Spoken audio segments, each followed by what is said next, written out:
Yeah, what was it like just being a part of the series, considering the way these two teams just kind of went at each other for 5 games? Yeah, it was awesome. You know, these are probably the two best teams in baseball, obviously, in the regular season. So we knew going into it was going to be a dogfight. And you saw tonight, like Schurz and Mookie said, it took everybody. It was a lot of fun to be a part of. Obviously, this atmosphere here was great. Atmosphere at Dodger Stadium was great. So overall, it was a sweet series. What did it mean to you to see Max coming in for the 9th inning? I didn't even know he was coming in, so I went down. I had to use the restroom real quick, so I popped back up and I was like, oh my God, Schurz is in the game. So immediately I went to our strength coach and I was like, I'm fired up to see him in the game. Like, there's nobody else I would rather see to close this thing out than Schurz, so it fired me up. Go to the back left over. You guys have experienced both the thrill of victory and the agony of defeat. I mean, how do you feel after this game compared, of course, to how Game 3 ended for you? Yeah, obviously a lot better. It was a dogfight all night. You know, it felt like it was going to be one at bat, one swing that changed it, and it was fun, man. It was a dogfight and it was a grind, and it took everybody. Go over here in the middle. Could you describe the last strike from your perspective, watching from the dugout, what you saw?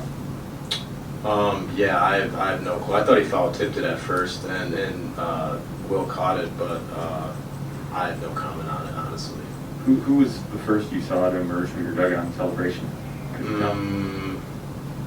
I might have been the first one. I don't even know. I think we all kind of jumped over at the fence at the same time. I don't know if anybody really thought it was a check swing or not. So as soon as we looked down and saw him put his hand up, everybody hopped over the fence and started the party. Go over to the back right here. Yeah, we were talking before the game, and you said JT kind of gave you this advice to just feel like you're 4 for 4 when you come up to the plate. You actually got on base 4 times in Game 4. Did that give you more confidence coming into this one than you think you might have had otherwise? Yeah, absolutely. I think every time you go and step in that bat at a playoff at bat, you're going to face a guy who's really good, tough. So yeah, I think having that 4 for 4 feeling is what you need. If you don't have that and that confidence in these situations, these pitchers are really good. So you have to have that mindset. Looking at your swing in the 9th inning, your hit in the 9th inning, Cody's, really all 3 movies, even Corey's double, those were low line drives. Is that a concerted effort on your guys' part to do something different today? Yeah, Brownie, one of our hitting coaches, was like, let's single him to death here in the 9th. And, Logan Webb was obviously really good. He's tough. So the entire game we kind of had that approach, and then we finally pushed it across in the 9th there.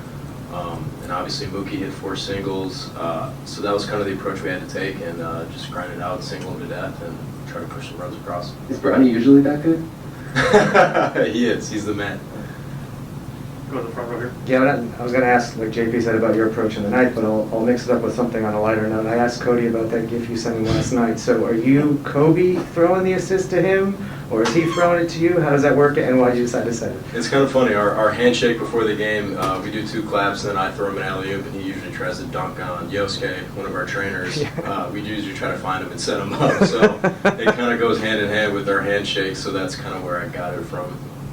I just literally typed in alley-oop in my GIF search, and that's what popped up as Kobe and Shaq, and it made sense to me. Go over to the right side here.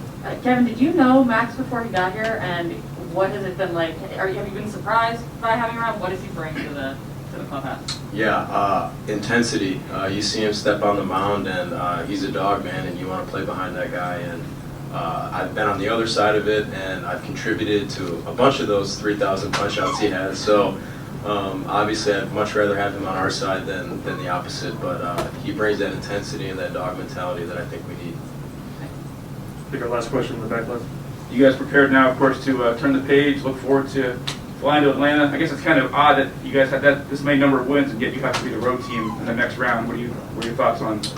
Yeah, it is what it is. We kind of knew that we were going to have to go to Atlanta after this one anyway. So, like I said, it's the way the playoffs are set up. Nothing we can do about it. Like we said, Mook said, turn the page, have fun tonight, and get back at it tomorrow night. All right, Gavin, thanks for your time. Thanks.